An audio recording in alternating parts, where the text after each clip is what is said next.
There was once a righteous ascetic by the name of Sattva, who lived in the days before magic was known to all and sundry.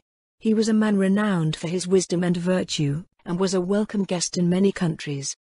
When they crossed the plaza to its eastern side, they found Dylan at the center of the small crowd of men and women. The human mystic, who referred to himself as a Sorio, had voluntarily accompanied them from River Garden to minister to the slaves. It was a good thing that he had agreed to come, as the first thing that the humans decided to do upon entering the jungle was getting sick. Karavaki and the other mystics with Soraka had dealt with the wave of illness that had swept through the convoy, but she wasn't sure if Asalo mystics would be any good at tending to humans in the long run. Shawk settled in with the others to listen. The name of the character in the tale was unfamiliar to Shawk, so it was a welcome change from the usual self-aggrandizement of the local clans.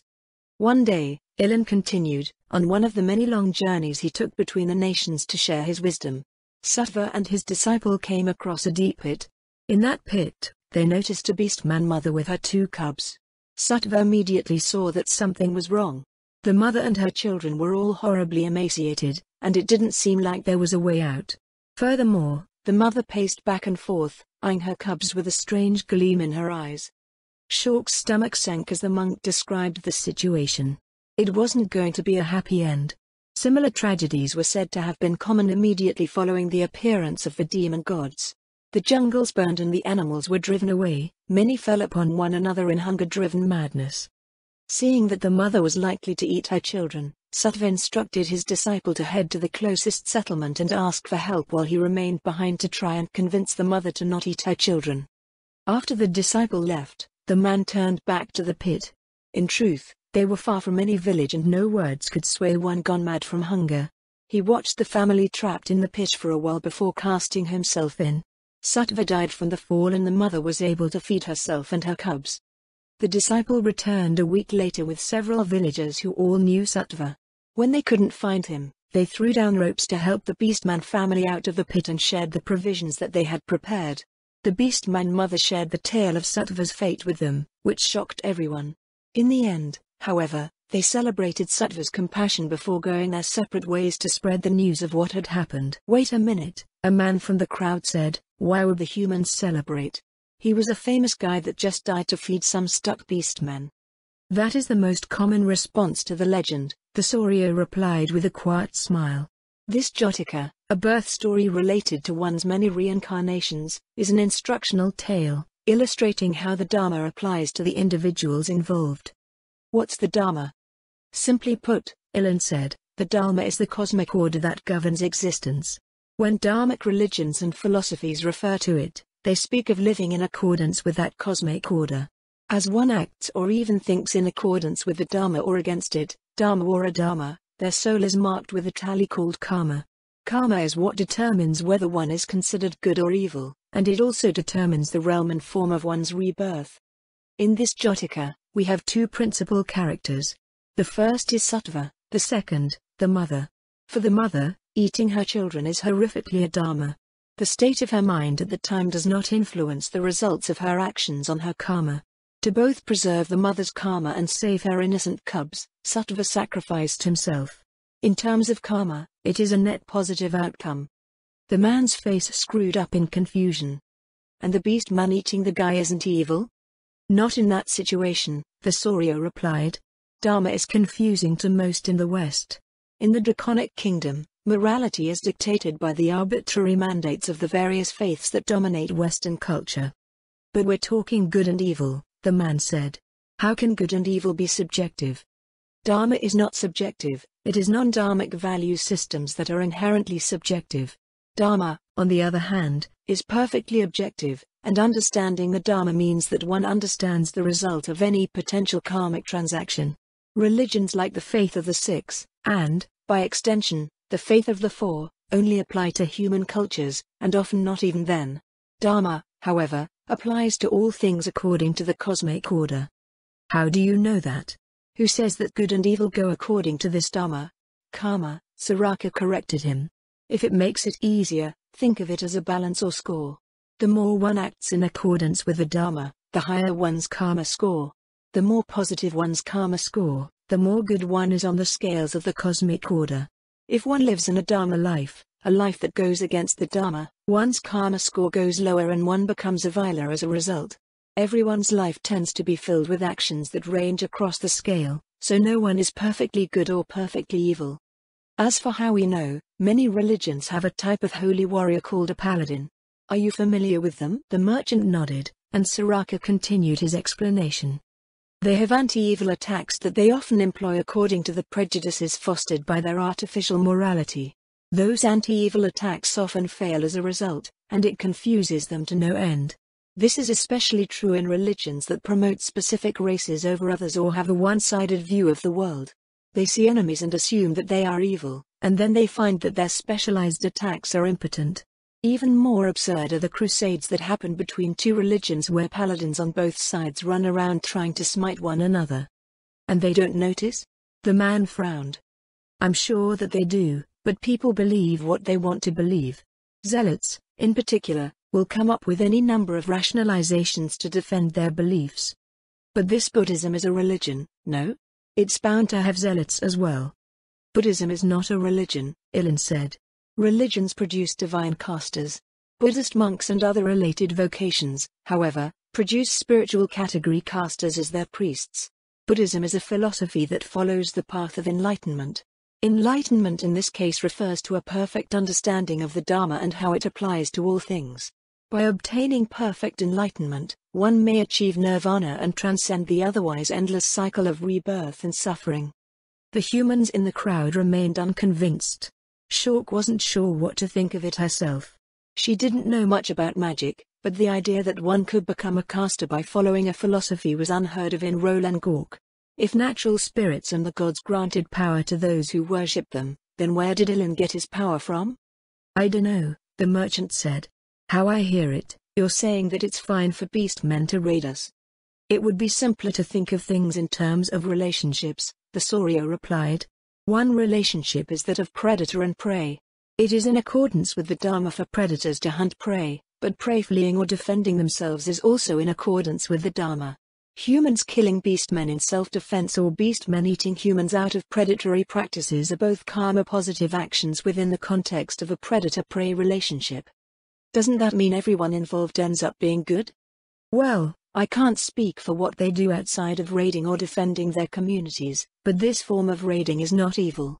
Raiding is simply a label employed by humans to attach negative connotations to a certain set of behaviors that they deem undesirable.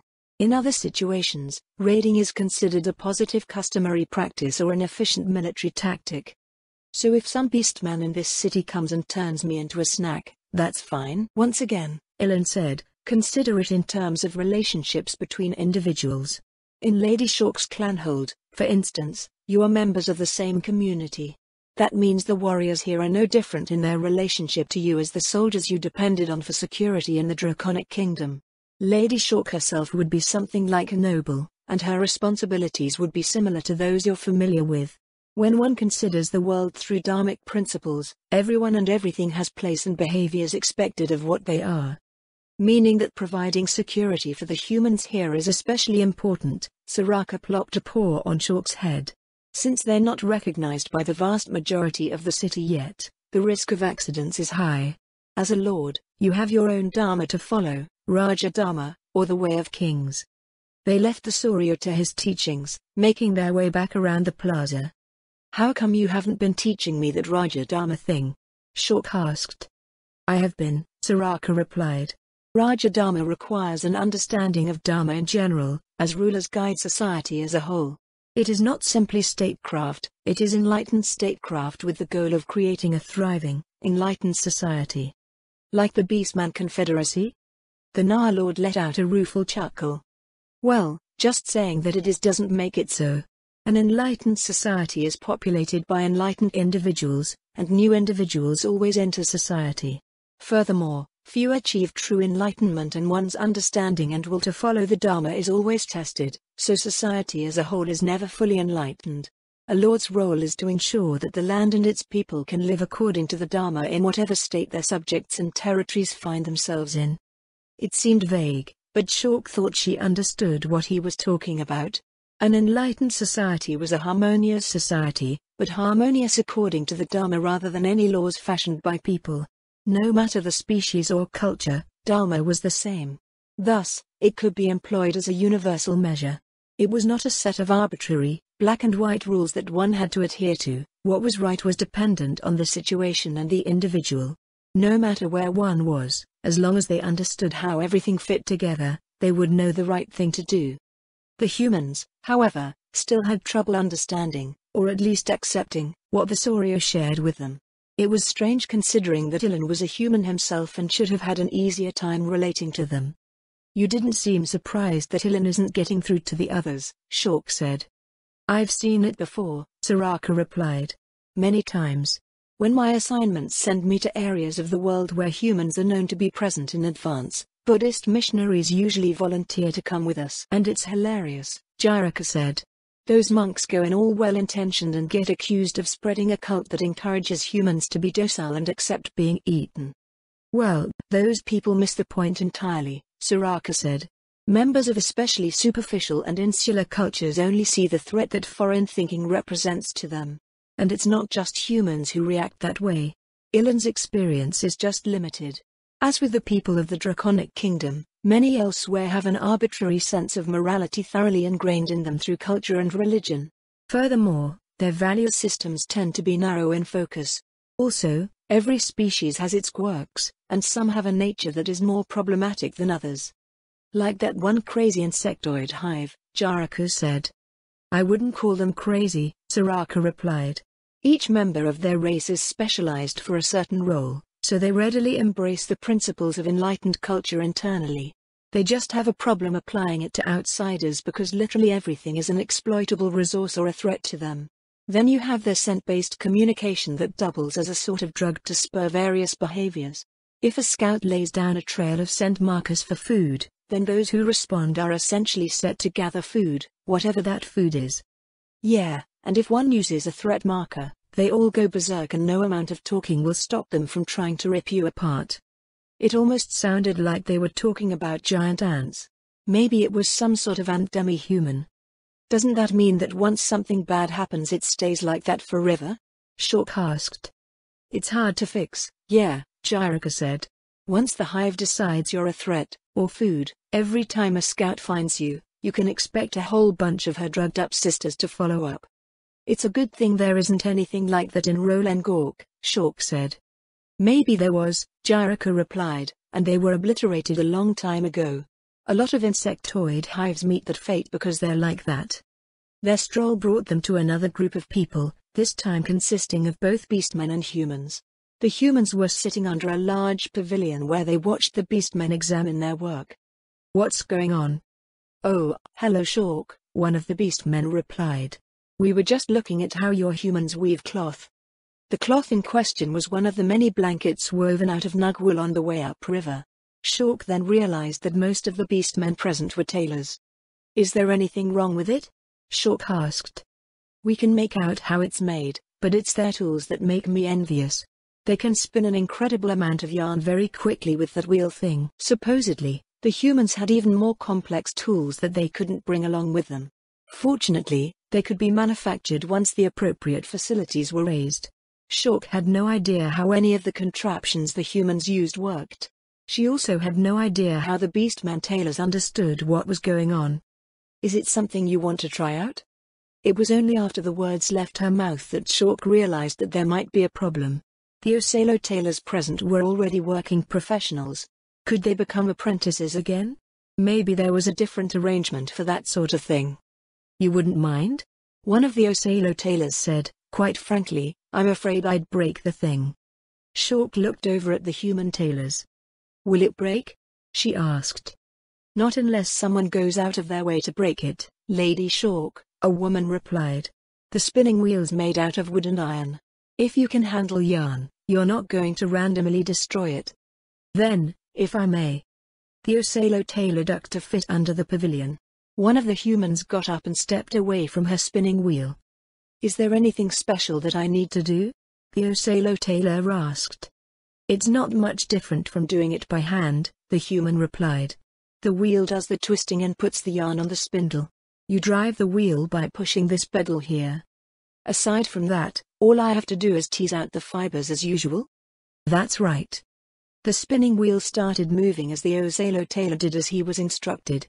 Let's see. Oh, this is easy. The yarn is so fine, too. I would love to have one of these. Will this, human village be producing these spinning wheels? I guess they'd be expensive. We haven't worked all that stuff out yet, Shulk replied. Out of curiosity, would you like to work directly for me? Directly for you? How does that differ from just selling my goods in the market?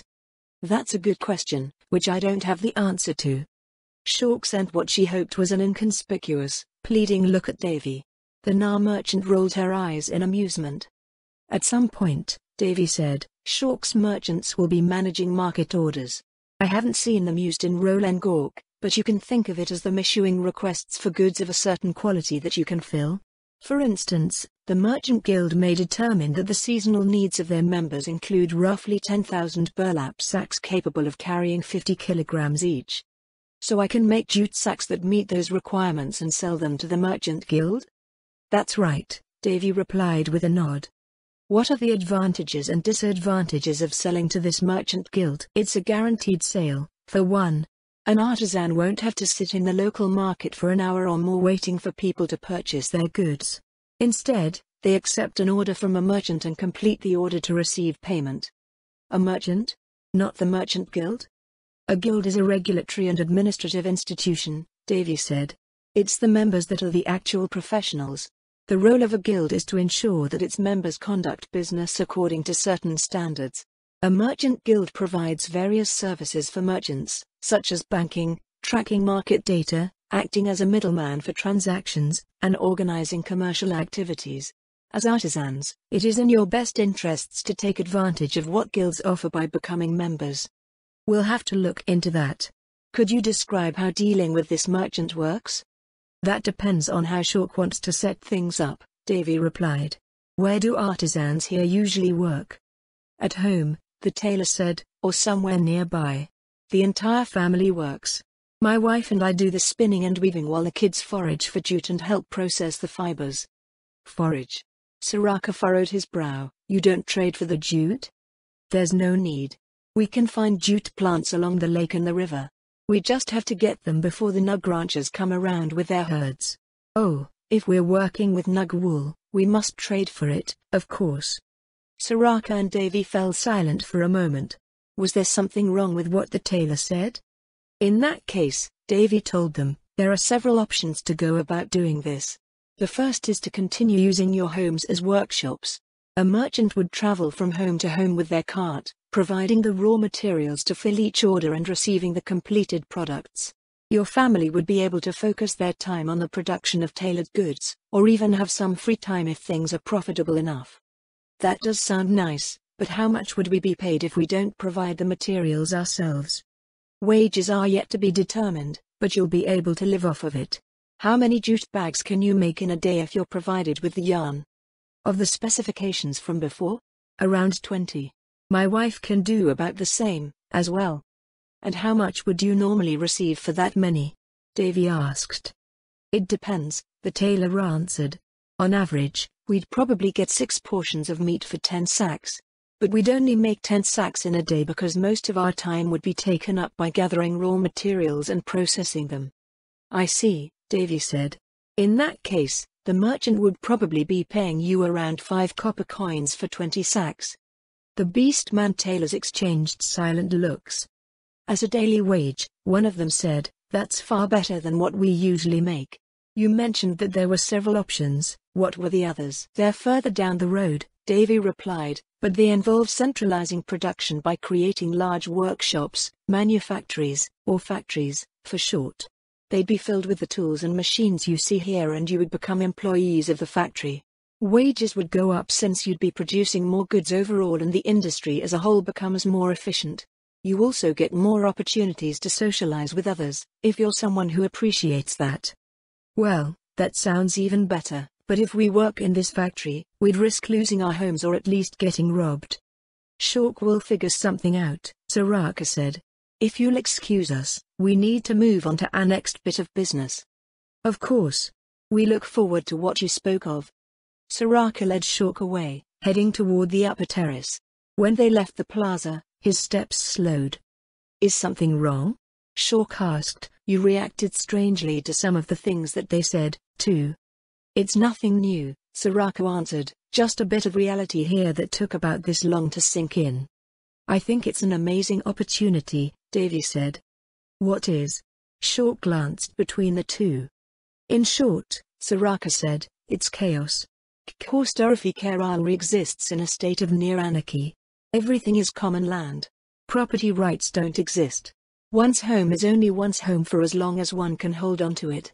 The law only serves those who can afford to pay for law enforcement. It was right in front of our faces the entire time, but our preconceptions blinded us. He made it sound like some atrocious thing, but it sounded normal to her. What made you realize it? She asked. When the tailor mentioned how they got their raw materials, Soraka answered. They forage. Furthermore, they forage the same vegetation that the Nug herds feed on. Everything is just there for everyone to use, but no one keeps track of what people do. It's a recipe for inequity, where one is free to exploit common resources with no accountability. It's also horrifyingly inefficient, Davy added. Which makes everything in this city an incredible opportunity. But it also made us realize a rather stupid oversight on our part. What's that? We didn't bring any farmers back with us, Davy said. We're going to have to do that part the hard way. I don't follow. They reached the bottom of the stairs to the upper terrace, making their way up at a leisurely pace. Droplets of rain started to flit about in the afternoon wind. Because everything is common land, Soraka said, no one takes care of it. Whatever's there is just there, and people take what they please. The plants that the tailor's children harvest are just wild growth, but those plants can be grown as crops. The problem with growing crops as things are, however, Davy said, is that you'd be growing them on common land. People would think nothing of harvesting it or bringing their animals to feed on it. Therefore, you need to turn that common land back into private land. How do I do that? The same way any clan does it, Soraka said. Make it a de facto part of your territory. Bring it under your management and enforce the laws of your clan and roll Ngork within it. Until people recognize it as part of your land, they'll continue trying to treat it as common land. But people depend on that land. Only because they have no better way to access resources, Davy said. Foraging for jute growing wild along the waterfront is incomparable to cultivating a jute crop. In the same land that might support one family of tailors, you'd be able to support 30. 30? That sounded impossible. Then again, there were an absurd number of humans in the Draconic Kingdom for what little land they had. On top of that, Soraka said, there's a conflict in specialization. Foraging is something that rangers, druids and various botanical vocations do. For agricultural crops, you want farmers. Farmers are all around better at tending to the fields, achieving higher yields and product quality. Right now, your people don't have the freedom to cultivate their skills in a chosen profession. They need to invest time and energy into doing the things that other professions are supposed to be doing. Which is also grossly inefficient, Davy said, especially for demi-humans. Rolengork has reached the capacity of what its technological advancement can support, but its culture and economy still have space to develop. Addressing those aspects will allow your people to more efficiently utilize that capacity. As you rebuild your clan and reorganize its territory, you'll begin to see that many things will get cheaper and more accessible for everyone. Is that why you said they would be paid more for working in a factory? Shawk asked. That's exactly right, Davy nodded. Currently, the cost of goods is bound to three main things. One is the daily wage one needs to survive. The second is the cost of raw materials. But they get raw materials for free. They still require work to acquire. Additionally, the way things are done right now, one person denies another's livelihood by taking from common land. Jute, for instance, takes 4 months to grow. Here, you also have the risk of some nug rancher grazing it down to nothing in the meantime, or one harvesting it prematurely to prevent another from taking it. Retting jute stalks takes 3 weeks, and then the result takes additional time to process. One needs to eat during that time. By expanding operations, the cost of raw materials goes down because it's no longer one person working with what little they can find, but one person working with as much as they reasonably can. So they have the same, cost of living, but the land produces more and so do they. Exactly. Also, The more skilled one becomes in their craft, the better the outcomes. When you apply these basic principles to an industry, the economics surrounding that industry transforms. When you apply it to everything, the lives of you and your people will change. In the central courtyard of Shork's home, they found an odd sight waiting for them. Several odd sights. The first was that a giant rock thing had appeared out of nowhere and the hunters in Soraka's entourage were throwing rocks at it. The giant rock thing, however, didn't seem to care. Voltava, the fluffy, three-eyed creature that had come with Winter Moon, was sitting atop one of the broken mounds, surrounded by mystics from Soraka's entourage and her clanhold. Winter Moon was standing by the old fountain in the middle of the courtyard with Mitra. Both of them were waving their arms around weirdly. Shork didn't know what to make of them. "What are you two up to?" Soraka asked as they approached the fountain. "Stuff," Mitra replied. "What kind of stuff?" Mitra stopped moving her arms, giving Soraka a sour look. "It's nothing a plebeian like you would understand," she said. "Let's go get some lunch, Winter Moon." "Sure," Winter Moon replied. "Have a good afternoon, Mr. Plebeian." Plebeian. Soraka watched the two with a disgruntled expression until they disappeared down the stairs to the second terrace. "Nice," Jiraka said. "The harem candidate ran off with your main wife." "Oh, shut up," Soraka said. 13th day, middle wind month, 1 CE, so like this, and then like this. "You keep doing that one," Mitra said. "What does it mean?" "I'm not sure." Ilishnish made the swiping motion again. The movement she was making was a low, horizontal swipe meant for slicing apart and knocking away opponents near the ground. She supposed it was a movement that Felid beastmen didn't perform often. When Felid beastmen used their claws, it was generally at the end of an extension. This was because, like other Felid species, their claws were not naturally used as slashing weapons, but as piercing ones. For them, claws were used to hook surfaces, allowing one to easily grapple their prey and drag it down to inflict killing bites. Dragons, on the other hand, regularly employed slashing attacks with their claws. Their generally smaller prey didn't need to be grappled, so their claws were weapons for dealing with deadly foes. Though humans saw frost dragons as huge apex predators, frost dragons saw themselves as small and vulnerable. And they were, compared to other dragons. Even frost giants, while shorter, were much heavier as terrestrial creatures. As getting caught by an enemy 5 times one's mass was generally a bad idea, a frost dragon's natural tactics against dangerous foes minimized the amount of time in melee range. Tail slaps, claw swipes, wing buffets and body slams were all used to create distance. Once distance was achieved, they employed their breath weapons if possible. If it wasn't possible, they disengaged from combat and left, choosing to bide their time for more favorable opportunities to strike. They had forever to wait, after all.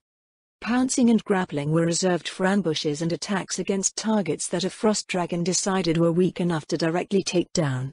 According to Hegenmal, both their father and half-brother came to the unfortunate, unfounded conclusion that the Sorcerer King was some sort of elder lich, and thus easily dispatched in melee combat, and paid for the error with their lives. Fortunately, that error worked in the favor of the rest of the Enclave, demonstrating the absolute futility of challenging the Sorcerer King. Except for poor Ilishnish. All she could do was be wary around anything that resembled the 10-meter-tall statues in front of Urantal's southern gate, hoping that she wouldn't anger it somehow. She performed their low, horizontal swipe again, leaping back at the same time. "Ah, I get it," Mitra nodded. "It's like striking at a cobra. Attempting to deal damage while avoiding counterstrikes. You must have some dangerous monsters like that where you live." "What's a cobra?" Ilishnish asked. "It's a type of venomous snake. They have a big hood that they spread out behind their heads." Ilishnish tried to think of anything resembling what Mitra described. "We don't have snakes like that," she said after a moment, "but we do have polar worms." "Polar worms, as in ice worms? The ones with backs that get crazy hot?" "Yes, those. Even small ones can be dangerous." Mitra made a face. "Blay, they don't taste very good. Their insectoid faces creep me out, too. We ran into a couple of them in the walled spine a few months ago." "I've only seen the westernmost peaks from a distance," Ilishnish said. "Do you know what else lives there?" "Not really," Mitra replied. "In terms of demi-humans and heteromorphs, The only species we saw while we were there was Yeti. They're a sort of ape beastman that's about as tall as you are, but much bulkier.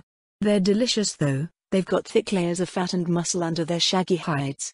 That did sound appealing. The beastmen in Rolengork mostly fed on nug and fish, with the occasional bird and monkey on the side. Maybe she would head to the Wallspine and try some Yeti when she got bored of the local fare. Ilishnish repeated the swiping notion. What was she doing again? So how do I turn this into a dance thing? MMH, in mundane terms, it's a disengage. Stuff like that usually buys time to continue weaving a dance or prevent it from being interrupted. But there's an attack in there as well, so it might be able to add something to the composition. Musically speaking, movements that led to and produced an offensive result were akin to notes, while defensive movements were akin to rests. If there were too many rests, the composition ended. As such, dancing encouraged a dancer to remain on the offensive. Of course, all movements in a dance had to be enacted as steps of that dance to it, which was where Ilishnish was currently stuck. Nothing is happening from my moving around, Ilishnish said. You don't even feel a little bit? Mitra asked. I'm not even sure what I'm supposed to feel, Ilishnish answered.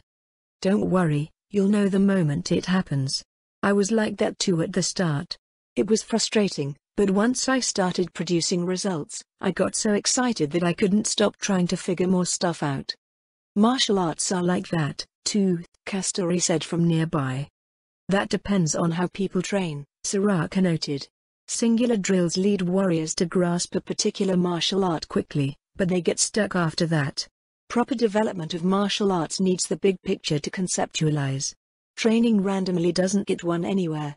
We're not training randomly, Mitra snarled. She memorized all 108 Karana at a stupidly fast pace, but it didn't do anything. The cultural background just doesn't exist to make it work. It has to be something that has the same level of significance to her. The culture with the deepest significance to Ilishnish was, of course, draconic culture, but she couldn't go and say that outright. It wasn't as if there was anyone related to dragons present anyway. Because of this, she was trying to sneakily figure out how to produce notes with Mitra's input on the various things she tried. The culture of the Kronos is very different from most, Kawabaki said. They have no mythology, only history. Their social structure is nothing like ours. Their naturalistic perspective is very close to our dharmic ones, but there's no extraordinary significance attached to it. It just is. It's no small wonder that our ways don't translate well to theirs. Brute-forcing conceptualization through repetition may be the only way. No, it's ultimately more productive to take the holistic approach, Soraka said. Forcing one or two Karana of her own won't enable her to weave anything but the most simple of dances, if even that. Dancers need the freedom to perform at will because battlefields are a dynamic stage. Mitra let out a sigh, settling down on her haunches. Let's take a break, she said. I think we're going off track. Ilishnish wasn't sure how they were off track, but she did want to do a few other things. The sound of the Clanhold's renovations continually drifted up from the terrace below and she was curious to see what had changed. There was also the matter of the city, which she had barely seen anything of since her arrival. When would you like to get together again? Ilishnish asked. 3 hours? Mitra answered, I just wanted to think about what to do and take a nap. It wasn't enough time to go out and explore the city. Unlike human cities, those in Rolengork were spread out over a vast area. Buildings were constructed as part of the natural landscape of the jungle rather than raised after the land was cleared. The result was a cityscape that melded into the trees and canopy, embracing the many rivers flowing into the huge lake nearby. If she were to compare their approach to urban development, Ilishnish heavily favored the way that the beastmen did things. Maybe she could get Nemel to do something similar. Ilishnish thanked Mitra for her instruction before leaving the central courtyard. She followed the sound of metal tools striking stone, which led her to the southern edge of the upper terrace. Several meters below, a 20-meter stretch of the terrace had been cleared of soil and vegetation, exposing the stone beneath. 2 teams of masons were cutting out basalt blocks while a group of Osalo waited to haul them away. She hopped down to join the Osalo by the name of Shork, who stood beside a short, dark-haired human who supposedly once worked as the master of the River Garden Merchant Guild in the Draconic Kingdom. On the other side of her was an Osalo adorned as a mystic. You're opening a quarry? Ilishnish asked.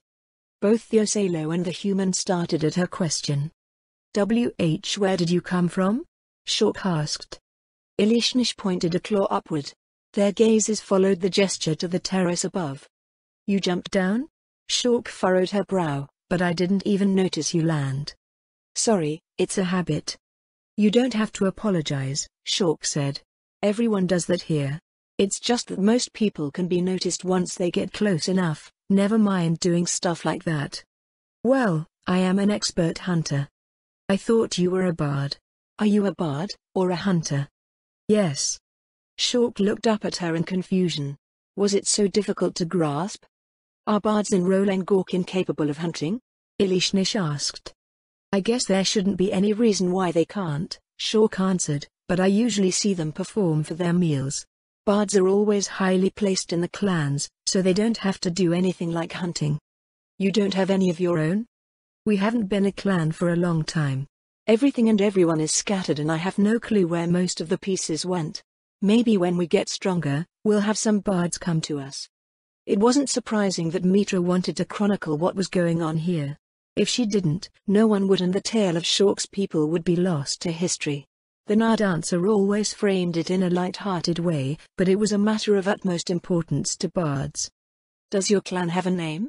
Ilishnish asked. Pakan. The Pakan clan. Ilishnish mouthed the distinct sounds. What does it mean? I'm not sure, Shork admitted. It means broken sky, the mystic beside Shork spoke up. That's not a common question, but I suppose a bard would be interested in that sort of thing. I'm trying to puzzle out the language here, Ilishnish nodded. It appears that each race has its contributions to a common tongue, but the old tongues are still in use despite no written word. One might assume that, if there was no script to define language, all language would eventually homogenize due to the way it was conveniently translated between groups of people. However, it appeared that unique languages remained even in places where many languages mingled. Parents teach their children how to speak, after all, the mystic said. So does that mean if a Na family raises an Osalo child, the child would speak the local Na language? Yes, of course. The other species would have trouble doing the same, however. According to Mitra, both Na and Osalo spoke a dialect of the Prustani language family, as did the Felid Kronos. What made the dialects part of the same language family were not specific words, but sounds that other Felid beastmen couldn't produce. The sounds delivered emotion as much as they delivered defined meanings, and it was beyond the ability of the world's translation mechanisms to convey appropriately. And Roland Gork, Ilishnish said, I believe this is Na? That's right. Why is the term used to refer to your homeland in a single race's language? Shouldn't it be something derived from your common tongue? That's because the Na are the most prominent species here, Shork grumbled. Being big and strong counts for a lot in Roland Gork. Ilishnish nodded slowly. Being big and strong counted for a lot in many places. It was just the way things were. Do you resent that fact? Ilishnish asked. Of course. Shork answered, it just makes smaller people feel like lessers. Actually, it's weird, you Kronos don't do it. You're way bigger than the rest of us, but you're so polite. Vltava is sort of scary, though. The big races here don't offer any consideration for the smaller ones. We just have to get out of the way or get stepped on. A pair of Osalo made their way past, carrying a dark grey block of basalt between them on a crude wooden stretcher. The vibrations from the continued work of the masons constantly defined the details of the hill below Ilishnish. Numerous channels of soft earth in the stone drew her attention, but she wasn't sure how to ask about them. So this quarry? It's more like a temporary quarry, Master Lead said. We're increasing the height between terraces as part of the clanhold's renovations. The blocks they're cutting out will go towards new housing for everyone. What about the, plumbing? Plumbing? Master Leeds frowned. I guess we'll have to address that at some point, but... I meant the existing plumbing, Ilishnish said. This is an old clanhold, yes? If you go to the central plaza, you'll see the main water source and the channels that bring water to the rest of the complex. The guildmaster's frown deepened. He leaned over and called down to one of the masons. Did you see anything like that? Like what? The mason replied. Wintermoon here says there's some sort of plumbing system already installed. See anything like a sewer? No. After a moment, the mason came up to join them. Where'd you see this? He asked her. In response, Elishnish picked up the man, cradling him in her arms. He let out a startled shout as she leapt to the top terrace. She set him back down and led him along the edge, further east to where one of the major channels ran out from the central plaza. The mason knelt, brushing away the layer of dirt and leaves with a gloved hand. This is an aqueduct? We couldn't see it from below. And there's a water source for this? There was, Elishnish replied. I'm not sure if it can be restored, but the infrastructure is still there. Is it mechanical, or magical? It's broken. The mason rose to his feet again, frowning down at the exposed stone. We'll have to take a closer look at this, he said. If someone's already figured out how to do the plumbing for this place, it'd be best to find out why they did what they did. Elishnish returned with the mason, and the mystic gave her an appraising look. It seems you have an eye for history, he said. Our people live here and don't notice what you do. Don't all bards have an eye for history? Elishnish replied. Recent history, perhaps, the mystic sighed. It's what earns them a living, after all. I only wish we had bards like you who work to preserve the more distant past. How distant are you talking about? Our known history begins with the demon gods, the mystic said. What came before is lost to us. Are you certain about that? Elishnish asked. I hear and see traces of the distant past everywhere I've been. History is not only in tales passed down from generation to generation, it can be found in the names, language and customs of your people. For instance, Khostorfi Kerala is the name of this city, but your cities are named after clans and there is no Khostorfi Kerala clan. Khostorfi Kerala may be only one syllable, but I sense there are many meanings layered within. Would you happen to know any of those meanings? The mystic's gaze turned inward as he pondered her question. There is only one meaning that I can recall that might be considered complete, he said. Shimmering crystal palace of the water goddess. Or maybe it's water spirit instead of water goddess? The meaning is close to the same, either way. All of the other meanings attached to the various parts of the name are related. And is there anything like that here that would have the local tribes call it by that name? Not at all, the mystic said. Now that you mention it, it is strange. Perhaps it required an outside perspective to see something that we always considered normal. Not that many people outside of us mystics know what it means. Did it mean that it had something to do with their religious practices? Either way, it was a promising link to a past that they had forgotten. A human approached from behind them, waving a hand in greeting. Elishnish wasn't sure why they did that when the recipient couldn't see the gesture. Master Leeds, the man said. How are things going here? It's as you can see, Master Leeds said. We just got done surveying this stretch and clearing away the topsoil. Find any ore? We're just about done smelting what we have. No loose samples nor any veins, Master Leeds shook his head. If the terrain of the clanhold was artificial, would there be any veins of ore? She didn't smell anything out of the ordinary. Did you find ore here previously? Elishnish asked. We sort of walked over the area and picked up bits and pieces, the man replied. It's in line with our expectations for a basalt formation. What about the veins themselves? Nothing on the surface, but we did find a few in the suites of the inn below. There's plenty of iron and copper to be had, plus gemstones here and there. It didn't explain why they'd find ore samples on top of the built-over area. One would be just as likely to find an ore sample just sitting on a street in Irantal. The man sifted through the piles of debris brought up from the growing quarry. After finding nothing, he shrugged to himself and approached Shawk. Lady Shawk, he said, since we're out of things to smelt, we'd like to get started on tool production. The plans to make spare sets of smithing, masonry and carpentry equipment before getting started on machines for textiles. We okay to go ahead with that? Shawk looked at Master Leeds, who nodded in return. The city only imports jewelry quality materials, he said, so we're out of ore to refine until we hit veins in this hill or secure imports from somewhere. We've got plenty of time to focus on tool production. Great, the man said. We've got a lot of Ichiosala tailors who want to join in on the fun. I'll pass the word along. Elishnish watched the man stroll off.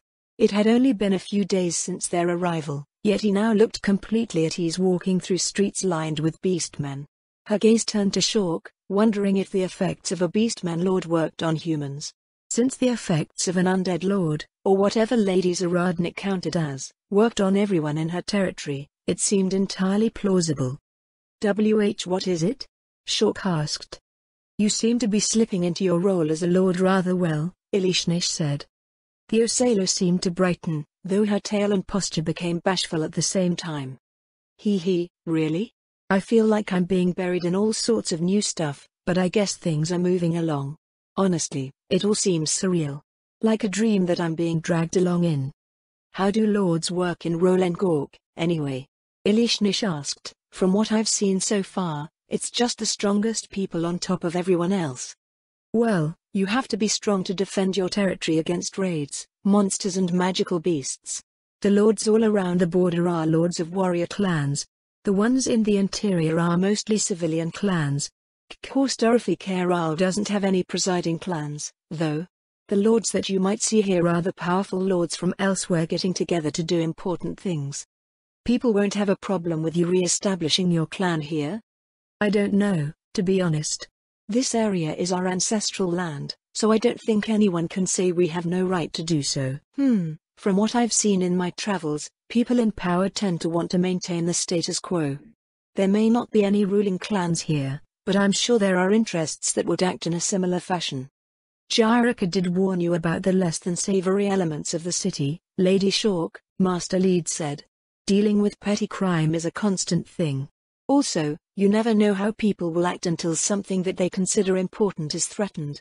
I'm not threatening anyone, though. Well, in this case, your nascent industries are the most likely threat. More efficient industries and a better trained workforce mean cheaper and better goods. Undercutting the competition threatens their livelihoods. People tend to react badly to that. Is that why Davy suggested that strategy? Pretty much. Going all out with manufactured goods will likely have the entire city at our throats. It's better to produce intermediary goods so the competition sees us as a source of cheap materials rather than a threat to their livelihood. We can ramp things up when you feel that the clan's strong enough. The two seemed caught up in their own thing, so Ilishnish wandered off. She walked around the edge of the terrace, wondering about what the man requesting was said. Veins of ore and gemstones didn't appear in artificial structures unless they were left there on purpose, so there was probably an exposed rock face somewhere on the hill that wasn't built over. About halfway around the northern part of the second terrace, she found what she was looking for. The form that it came in, however, was entirely unexpected. What in the world? Rather than an outcropping sticking out of the ruins, there was simply an area that was absent of any ruins. Her blind sight revealed areas filled with soft earth, which resembled a trail of clawed footprints gouged from the stone. She instinctively looked around, as if whatever dangerous thing had made them would suddenly show itself. Wind. Kya ah. Ilishnish looked down from the branch she had leapt up to, which was 20 meters above the jungle floor. The Na dancer looked up at her in amusement, covering her maw with a paw. Sorry, she said. I thought you were taking a nap. Ilishnish cried. I was, but then I came up with an idea and had to talk about it right away. What are you doing here, anyway? She dropped back down to the broken street, patting down her raised fur. This part of the terrace is damaged, she said. I can see that, Mitra nodded, but a lot of stuff is damaged everywhere. Well, one moment. Ilishnish climbed up the ramp of dirt to where it joined with the upper terrace.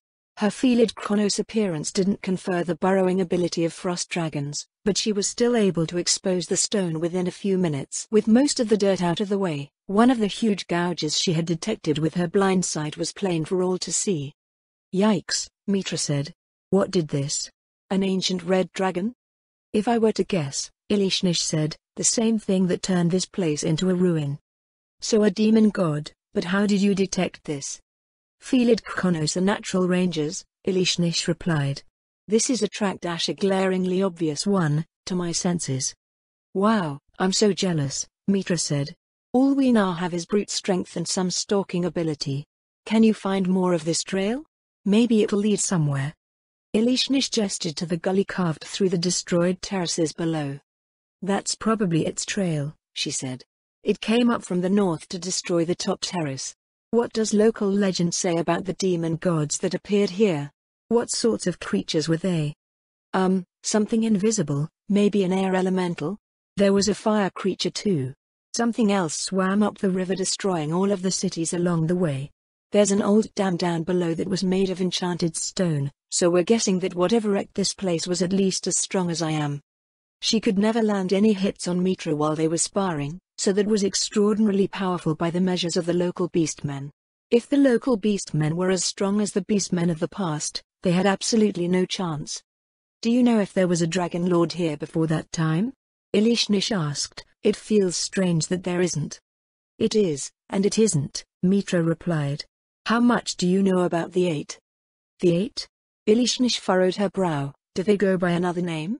Or would there be some tale that I'm familiar with? They conquered the world about 500 years ago. Those people. They're known as the Eight Greed Kings where I'm from. Let's see, aside from conquering the world, they're locally known for banishing Sursana, the last of the 6 great gods of the slain theocracy. The tale of the 8 Greed Kings was a consistently pervasive legend in the region amongst the humans. Strangely so, considering that few of the non-human species in the area had even the slightest inkling of their existence. Do you know about any descendants of the 8 Greed Kings in the Great Forest of Ivasha? Mitra asked. No, Ilishnish shook her head. Little is known about the Great Forest of Ivasha. The theocracy is at war with the elves and no one in the north knows much about what's going on. Elven war prisoners are occasionally sold as slaves in the Empire, so securing one of them might provide you with the information you're looking for. Drat. That's something we're pretty wary of. The 8 were extraordinarily powerful entities. They're gone now, but they left a whole bunch of ridiculously powerful kids behind around the world. But what does that have to do with dragons? The kids? Probably very little. But the 8 fought a war with the dragon lords of old, and most of the dragons were wiped out. The 8 also did something that changed the world, which also changed every species forever. That includes dragons, and that's what started the war. The 8 Greed Kings changed the world? Were they the source of the brokenness that she felt everywhere? It was something that demanded careful investigation. Nearly all of the dragons you see today aren't the same as the dragons from before that time, Mitra continued, and the new dragons that might have lived here back during the time of the demon gods would have been 300 years old, at best. Which means they wouldn't have been strong enough to resist the demon gods. Yep, pretty much. Vltava had mentioned that part, and Ilishnish's parents had fled to escape them. The demon gods had appeared during a convenient window of opportunity. If they had come later, they wouldn't have been able to do remotely as much damage as they had.